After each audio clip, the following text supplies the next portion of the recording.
real quick, and this is this makes me very happy, but it's so interesting to me. Outside of the Tigers, the number one thing I get asked about in terms of content. Hello, everyone. Welcome back to the People Person Podcast. This is episode 101, presented by Good Time Media. I am your host, Wyatt Metzger. As always, today I'm joined by Barstool Sports Chris Castellani. Chris, how you doing today? I'm doing well, man. I appreciate you having me, dude. And congrats on 100 episodes, clearly. Thank you. I know last week was a big week for us celebrating number 100. Yeah. Important questions first. Have you found a wedding date? Hi there, I'm Chris Castellani.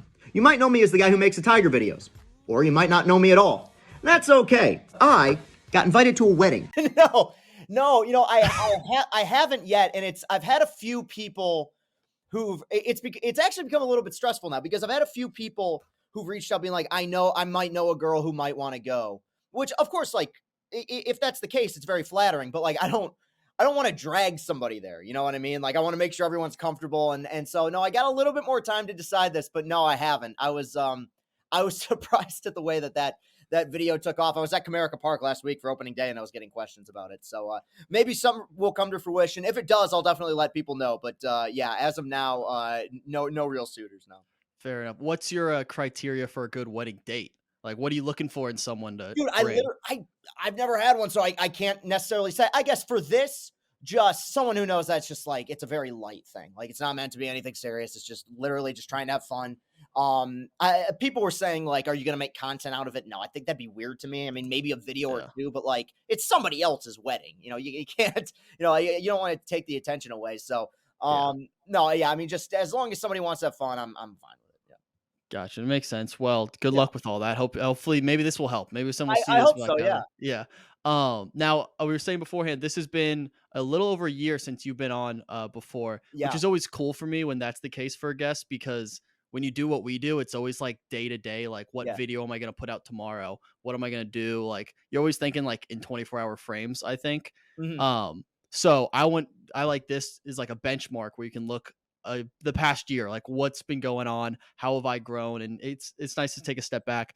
So for you, when you look back at this past year of your life, ups, downs, everything in between, what's your big takeaway from you look back this past year? I'm going to take this away with me moving forward.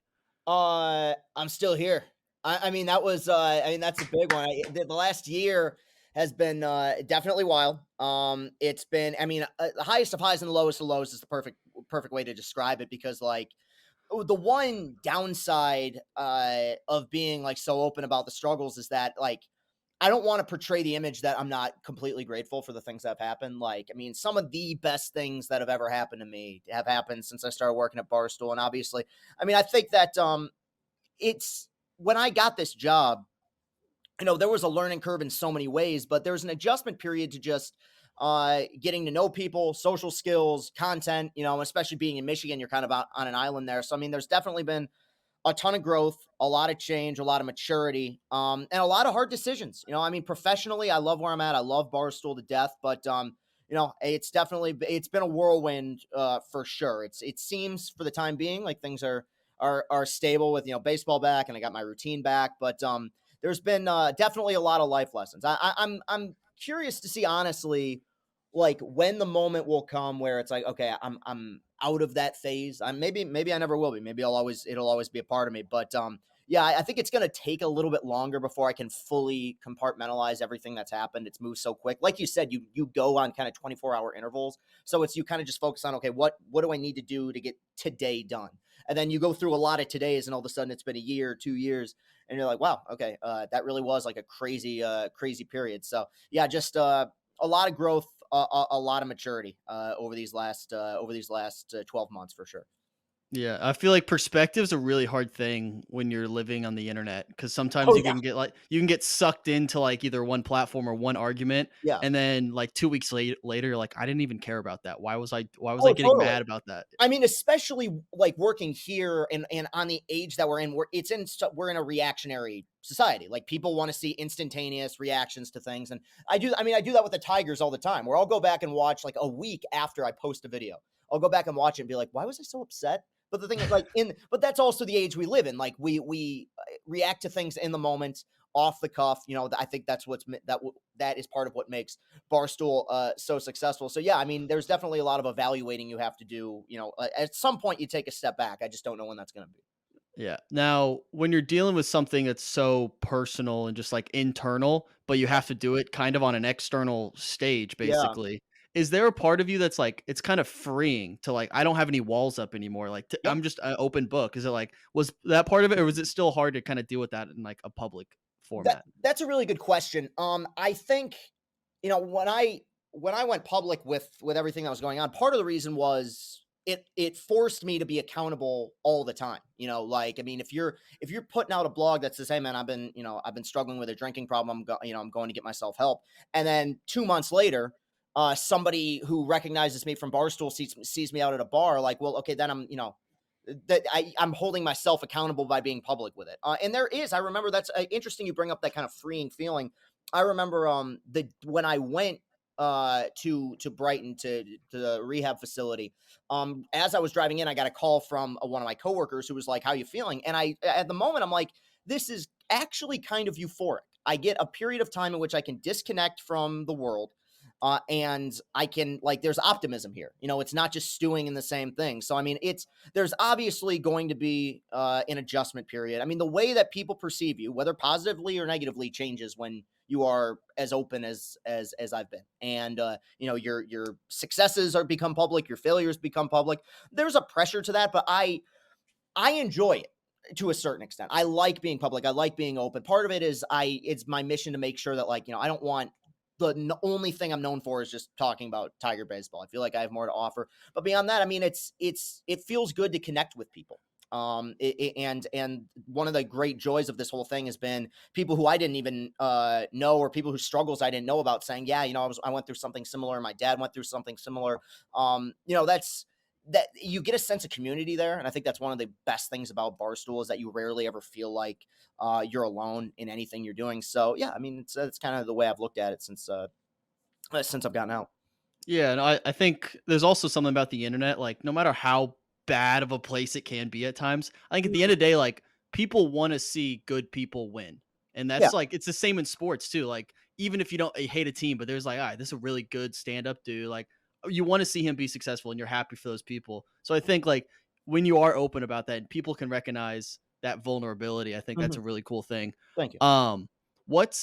What's kind of maybe just like one misconception about what you had to go through? Because obviously you can't put it all out there, but I'm Yeah. sure people probably run with certain things. What's a misconception you maybe could clear up for people Well, I that mean, you haven't been able to? the big one was that the whole thing was like a bit. Like, I mean, the most cynical people have responded to that, but there was, look, I had never been to rehab before. I have zero plans of ever going again, so I didn't know how this stuff worked. I didn't.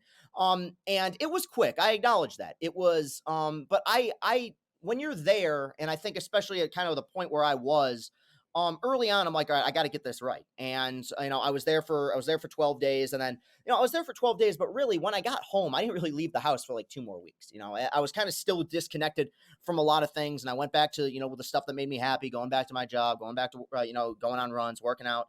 So I mean, I think the misconception is that there's a lot of people think that maybe it was an attention grabber. It wasn't that serious, and like I wasn't public with it at the time for a reason. I mean, Mhm. it was ugly, and I tried a million different times to get through it on my own, to talk about it with therapists. I went to doctors and tried to deal with it, and it's just like, you gotta eventually, when life essentially kind of becomes unlivable, you need to take that risk. And I think that the misconception is probably that it was something that was meant to be, it was an attention thing, meant to be a content thing. Like, I tried a million different times to go the easier route, and just couldn't do it. Now, with that Yeah. said, so much of the response has been incredibly positive and supportive, and it's kept me going on a lot of hard nights. But yeah, I mean, that was I remember there was skepticism when I got out. It scares you going forward, because, like,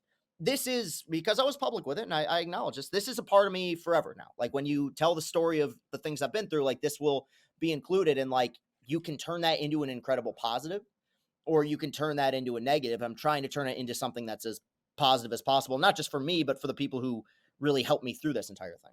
Yeah. And so now, as you move forward, kind of move past that, hopefully continue to progress.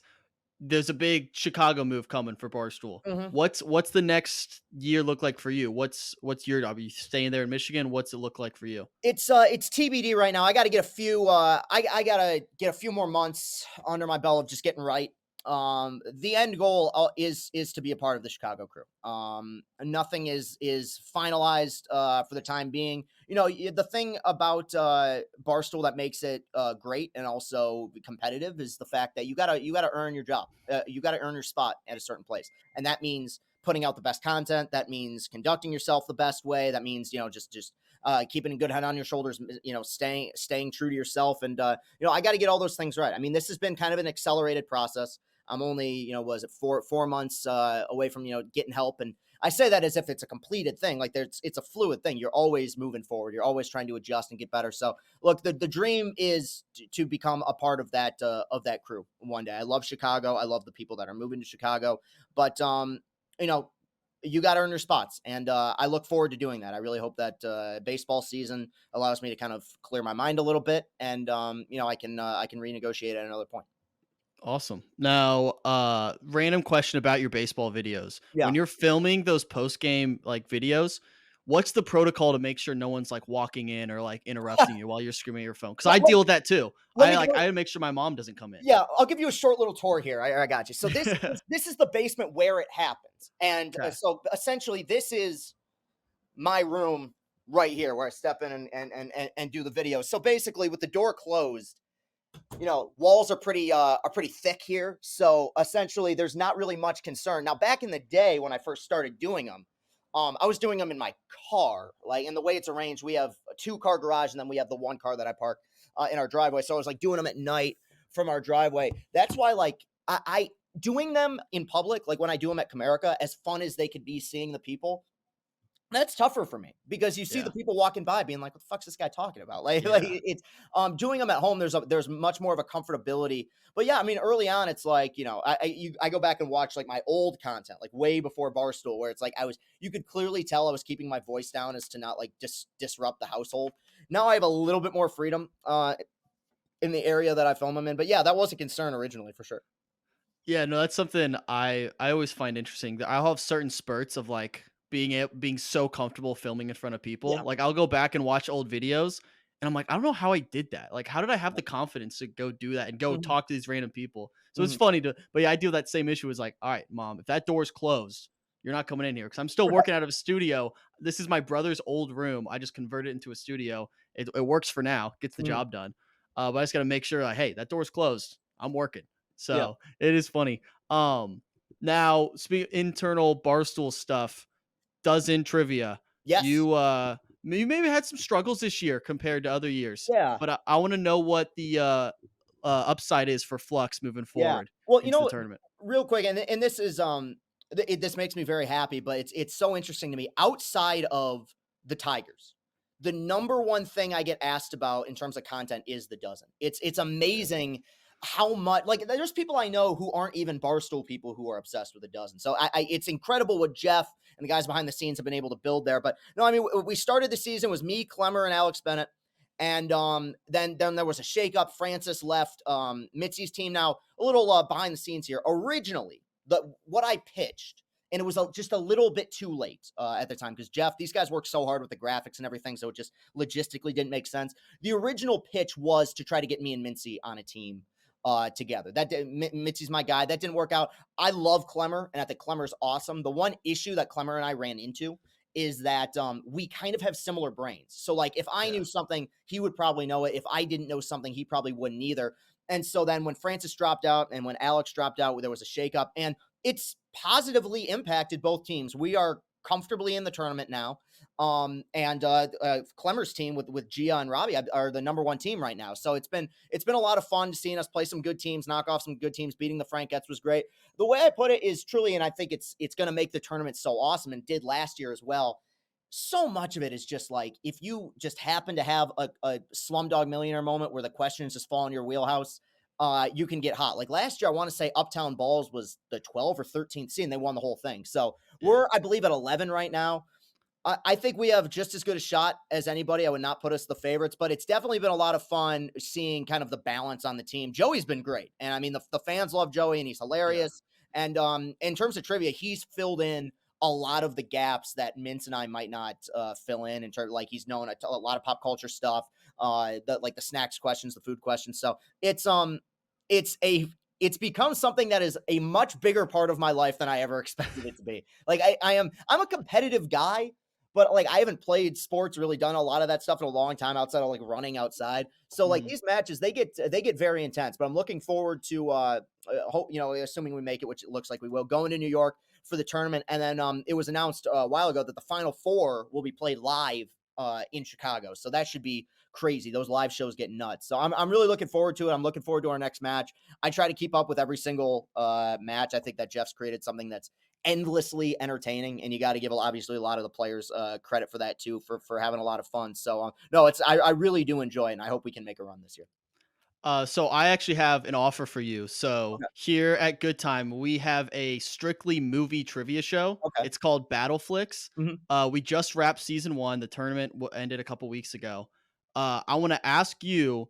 I'll ask you 4 of the questions from the championship match. Okay. If you go 4 for 4, we will name the MVP trophy after you. Okay. All right. That's very fair. All right. Now that's pressure too. All right. Let's do it. So it's right now it's named after Brian DeHeer, who is the current MVP. He won MVP of season 1. Okay. When I told him I was going to do this and possibly lose his title as the name of the trophy, I told him it was you, and he goes, "Oh, that's the guy who talks shit about Daisy Ridley." So did you talk shit about Daisy Ridley recently? I probably did 4 or 5 years ago after, or no, it was recently because they announced that they were doing a Ray movie next. And my whole argument was like, she needs this. She hasn't been in a movie in like 2 years. So that's probably where he's getting that from. But that's so funny of all the takes that I've had that's the one I know that he recognizes me for. You never know what people are going to remember you for. Exactly. He's a weird kid too. So, well, so am I. Yeah, we all are. So question number 1. Brendan Fraser won the Oscar for Best Actor without The Whale being nominated for Best Picture. The last time this happened was to Jeff Bridges for what film? Crazy Heart. Correct. 1 for 1. Question number 2. Name the director based on the 3 lowest rated films on IMDb. Okay. They were 3 lowest rated? Yes, it's their 3. Okay. The Master, Hard 8, Inherent Vice. Paul Thomas Anderson. Lock it in. 2 for 2. A movie has won both Best Picture and Best Actor only twice since 2000. Name one of those instances. Okay. Best Actor and Best Picture. Yes. The Artist. Yeah, no, you're totally right. You're totally right. We just missed it. Wow, that should put you in right now. Do I get a point for that then? Yeah. Yeah, automatically. I think this already named after you. But last question. All right, let's this is just name that film. I give you the year and 3 actors who are in it. Okay, yeah. 2000, Jason Statham, Brad Pitt, Stephen Graham. Lock, Stock, and 2 Smoking Barrels. Or wait, no. Snatch. Snatch, final answer. Congratulations. We're going to officially name this the Chris Castellani Battleflix MVP trophy. Also should mention that Brian, who is the current reigning MVP, he wants to challenge you on one-on-one movie trivia. He's really adamant about it. So maybe we can make that work down the line. Let's do it. Yeah, no, definitely. We'll keep in touch for it. Yeah. Yeah, that would be fun. Speaking of movie stuff, so Lights Camera Barstool is one of the few shows on the internet that like I watch consistently. I love movies, but I'm not like, I don't have that brain, but I just like enjoying watching smart people talk about movies. Out of the 3 other hosts with Jeff D'Lo, Ken Jack, and Gooch, who do you think doesn't get enough credit, whether either it's work behind the scenes or just being funny? Who do you think is kind of underrated among that group? This is very easy, and the answer is Gooch. Now Jeff and Ken Jack are brilliant. I love those guys to death. I appreciate them so much for bringing me on. But a majority of what they do, you do see on camera. I think that beyond that, the dynamic that Gooch has added to the podcast, I think, has been such a plus because, when I went on there, my number one goal is like, don't try to imitate the guy that came before you. Just give your opinions, talk about movies. And I did that, and it was fine, but we really needed like a punch up guy. And I feel like Gooch has been that. He's incredibly knowledgeable, does a ton of stuff behind the scenes. I mean, for people who I don't know how many people know this, like he is very much responsible for the writing or for helping out with the dozen too. I mean, in terms of like writing questions, he is the guy behind the scenes with a lot of that stuff. So having him on there, he's made me laugh a lot. I find him to be incredibly funny. All those guys I think are very funny. So to me, I think that it seems like the fans have come around a lot to him, like pretty quickly came around to him, which is great to see. I think that having that fourth chair, he kind of often has a tendency in a good way to kind of fall in between our opinions as well. So I think that we have a good variety. I think he's made things easier for me, because for the first few months I was doing that, it was nerve wracking because you're replacing someone who's very popular, and you're just trying to carve out your own path. And you got to be funny, and you got to make sure your opinions are good and do your research, and just to kind of have that extra like cushion there has been fantastic. So I think he's done a wonderful job, and it wouldn't shock me. I don't know if he intends to, but it wouldn't shock me if he ultimately becomes part of more content stuff at Barstool, because I think he's really good. Oh, 100%. Yeah. Now kind of random stuff. Mhm. Since we've last talked, I'm a retired athlete now. I'm no longer Oh, playing are you college. done with tennis? Okay. Done with tennis, no longer playing. So I graduated. But now I'm more out of shape than I've ever been in my life because I always relied on tennis to keep me Yes. in shape. Same here. Yeah. So now I want to like start running, and I know you're a runner, but Yeah. I'm like terrified to start running. So like, what would your early tips for like newbies? My early tip would be like even if it's just a mile, set a goal every day and just go a little, try to, because as long as your body allows it, go a little bit beyond that every time. Because how I lost the weight was I would just go to the gym and I would start like, okay, let's just see if I can do a mile on the treadmill. Now, this was when I was, almost 200 pounds. So it was like, it was just that was a small step. And all of a sudden, a year later, it's 7 miles, 8 miles. I think that much like anything in life, any goal in life, anything you're trying to fix, if you look at it in terms of like long term, it becomes kind of daunting when you take it step by step and do little intervals and say, okay, this week, let's see if I can reach 2 miles. This week, let's see if I can reach 3. And what is fun about it is that it's a competition, but it's a competition with yourself. It's okay, Mhm. I'm trying to surpass my own goal. You're not comparing yourself to anybody else. You're not trying to live up to anybody else's standards. And so it's been really rewarding to see like, yeah, a few years ago at this time I was doing this, and then now I'm doing this. And I'd also recommend, just for especially if you're doing outside, get an app, because it allows you to really keep track of that stuff. And it becomes rewarding to see your progress, after a long time in which you're trying to get yourself right. Gotcha. Now, what about like running outside? Because for some reason I have like anxiety about people watching me run. Yeah. I did it first too. I guess I have the same amount of anxiety for people who are next to me on the treadmill too. So it became a little bit Okay. easier being like, just going outside. And where I live, I don't really live in like the heart of the city. So I can do like, a lot of back roads, a lot of like subdivisions, suburban areas. So you're not really being seen by a ton of people. But I have had a few instances in which I've been going down, like there's a main road about, a mile and a half from my house, in which I've had a few people drive past me and honk their horns because they said, "Hey, Barstool." And it scares the crap out of me, but I got to turn around and go, "Hey." And I think I did get a tweet once that said, "Did I just see you running down Saginaw Road?" I'm like, "Yeah, no, that was that was me." So it's definitely fun. It's something that's helped out. I mean, my physical health has been helped out immensely through it. So it's something I encourage. Yeah. Oh yeah, I need to get on that. I've enjoying retirement too much a little bit. Yeah. How's your tennis game these days? When's the last time you Oh, played? dude, I haven't played in forever. But I'll give you another behind the scenes thing, because this could be an electric content idea. When I was at the College World Series with Mincy, in Omaha last year, we were shooting the shit. We were talking about what sports we played growing up, and I did not know this, and I don't know if this has ever been made public. Ben Mintz was an all-state tennis player in high school. In fact, I think he was a state champion.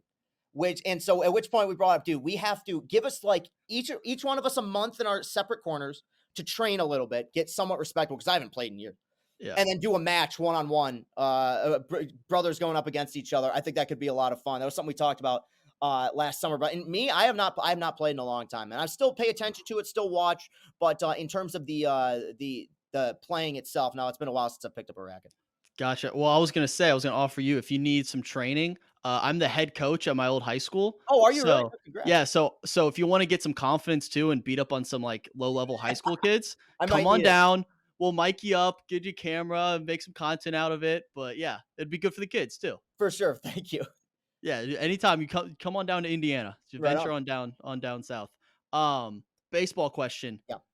Give me some hope for the Cubs because I think we're like we're kind of a sneaky, frisky team. Yes. But Yeah. Yeah, go. I'll be real. I like them this year. Now that ranges. That could mean 77 wins. It could mean 90. But one, I appreciated the offseason they had because I think there was a lot of low risk, high reward guys. Like if Bellinger or Mancini isn't very good, okay, fine. Like you're not paying him that much. You take a flyer out on some guys who struggled last year. Bellinger's been struggling for a while. I hopefully he comes back healthy.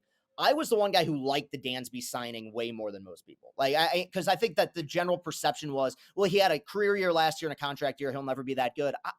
I don't know about that. I like him, and I think in a city like Chicago, in a market like that, I think he perfectly fits that culture. I think their pitching is on the up and up. Stroman's looked great so far this year. It's a weak division too. I mean, the Cardinals are the favorite in that division. I believe they're 4-7. They have not gotten off to a great start. The Brewers have played well, but like I think, especially with baseball, which is such a grind, like, what you can hope for with a team that's still kind of rebuilding is like, dude, in July, in June, can we have some summer games where we're playing for something? Even if it's not, hey, we're 10 games up, it's we're 3 games back and the Brewers are coming to town. Because if not, baseball is it is a sluggish thing to get through, man. I've a personal experience here with the team I root for. So no, I mean, I've definitely, I'm going to be paying more attention to them this year.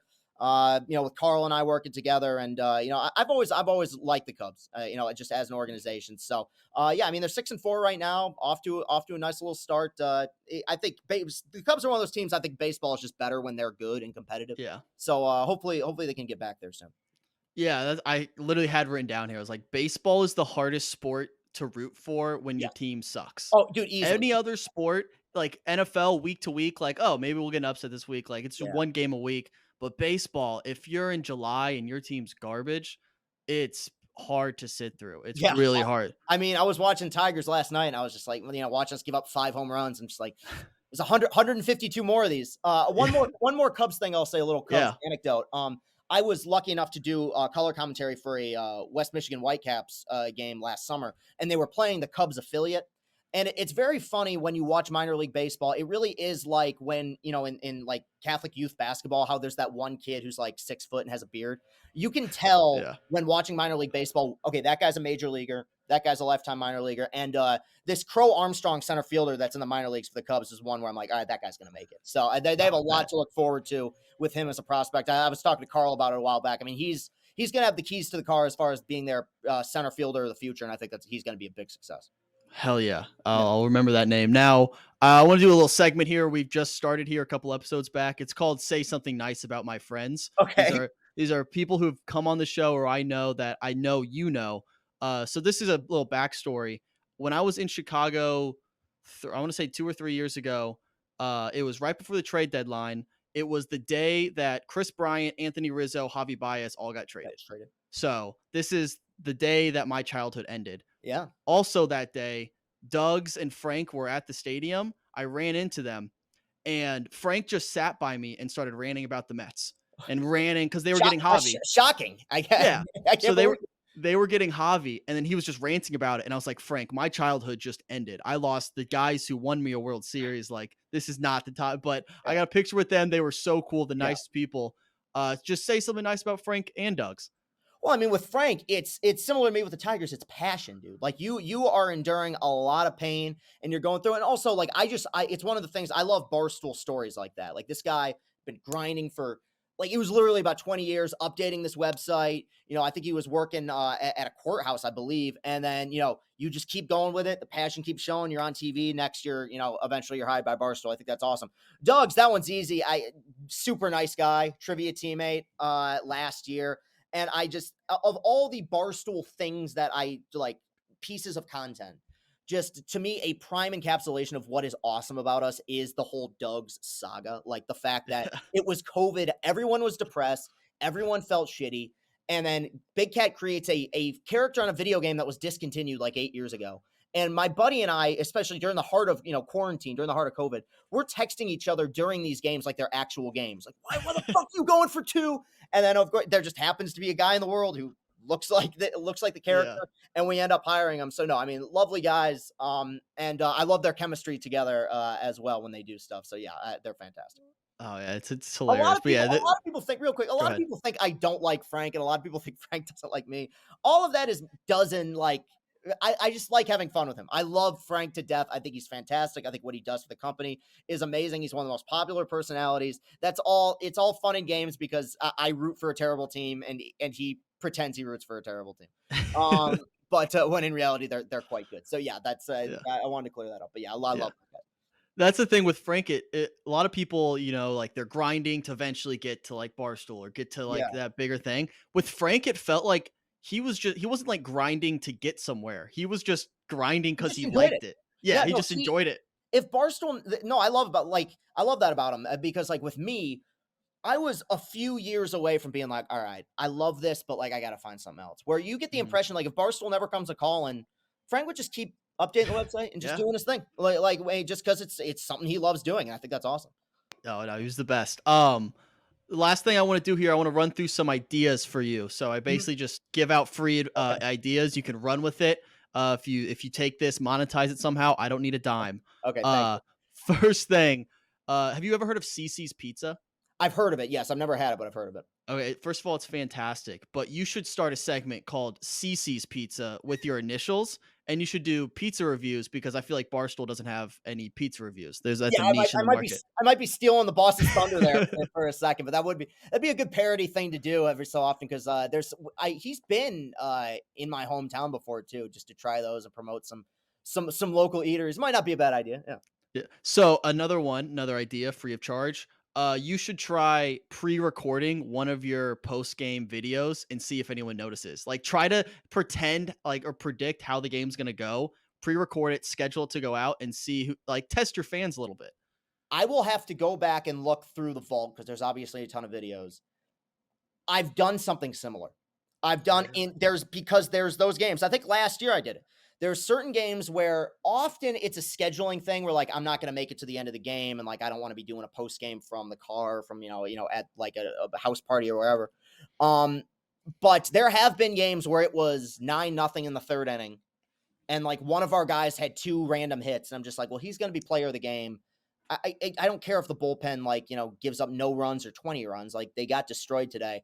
So no, I've recorded some videos early in games. I wouldn't say like the third inning, but at a point where the game was reasonably decided, where I'm just like, all right, let's do this. Like I don't want to keep going through, especially pre pitch clock when these games had a tendency to go on for 4 hours and you're down 11-0 in the fourth. There were probably a few where I've done that, but a full on like guess how it goes and see if anybody notices. That wouldn't be a bad idea, actually. I think because then people would, if you let people know you're gonna do it, you could just like they'd have to watch each video Right. to Yeah. make Just, sure. just say there was going to be one game this year in which I pre-record the video Yeah, and you don't know that'd be perfect. Yeah. yeah, it's guaranteed views. Yeah.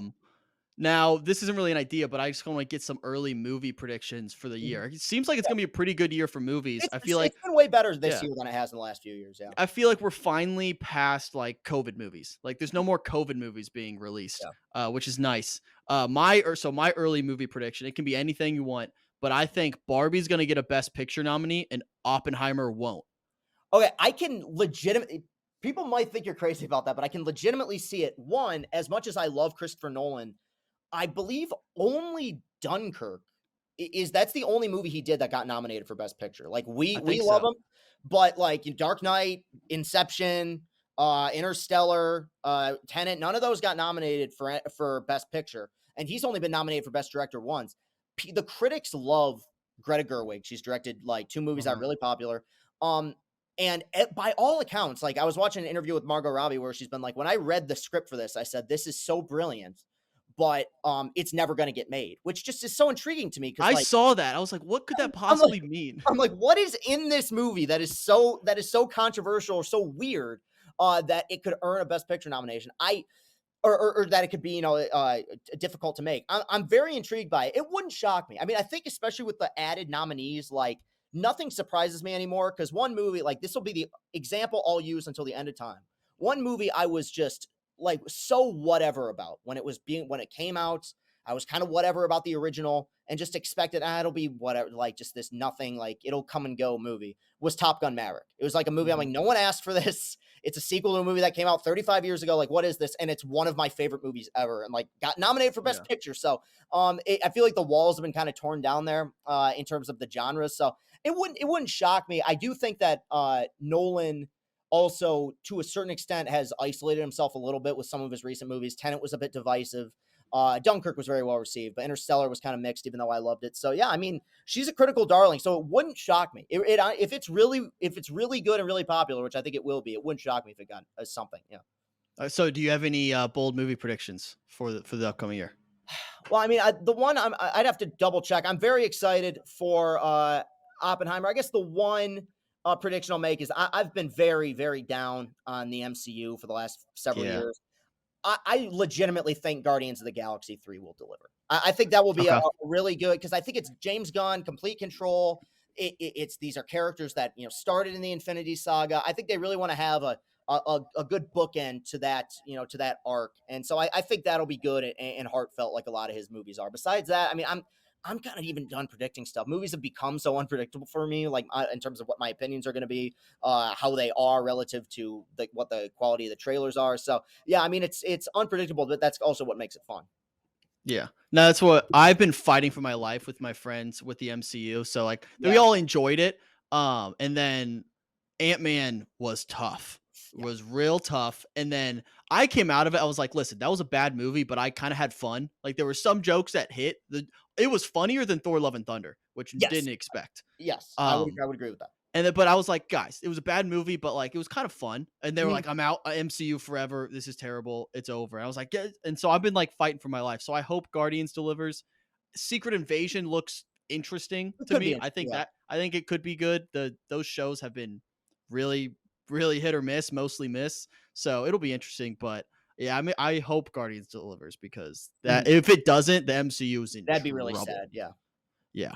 All right. Well, last question I want to ask you is a question I ask everyone. I don't know if you remember it from last time, but this answer might have changed for you. But what gets you up in the morning? The people behind me, my coworkers. Hell yeah. I mean, that's and the company I work for. Yeah, it's this whole thing, man. And I've talked a lot about it, but I've barely skimmed the surface about what went into my decision to get help, and I put a lot of things on a lot of people that were very unexpected, and so I'm like, and it occurred to me when I was kind of in my worst moments, like I don't want to do something that's going to negatively impact the people who've been so good to me in this company that's been so good to me. So I mean that definitely keeps me going, is content, and also just the people that I know on social media who have been so wonderful and supportive. It's meant a lot. It's meant a lot. That's awesome, man. Well, I'm always rooting for you. I hope everyone who's listening is watching. It's been fun to see you, just like, and having that one connection. I'm like, oh, like I want to root for this guy. And so Thank like you. through it all, I appreciate I How appreciate your vulnerability. how old are you, Wyatt?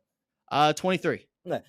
I've done a lot of interviews with people throughout the years. I don't do as many as I used to, just because I just don't have the time. Of all the young content creators, like independent content creators I've been interviewed by, you're on the short list of people where I could tell they're going to make it in some capacity. I think that Thank you, man. I think you are doing a phenomenal job with what you do. Like it's early in the game, I get it, and Yeah. I've grinded like in that way before, but you're good on camera. And what I like about the two interviews we've done, truly, is you've asked me questions that I either didn't expect or always hope to get asked. You didn't ask me when the Tigers are going to be good again, because I don't know. So I appreciate what you do, and I'd be happy to be on again. Yeah. Thank you, man. I really appreciate that. It means a lot. And now you have a trophy, so you're always Yes, a part. I'm a You're part of always the a part crew of now, Good yeah. Time lore. You will always be a Yes. part of this company now. Thank you. I appreciate it, man.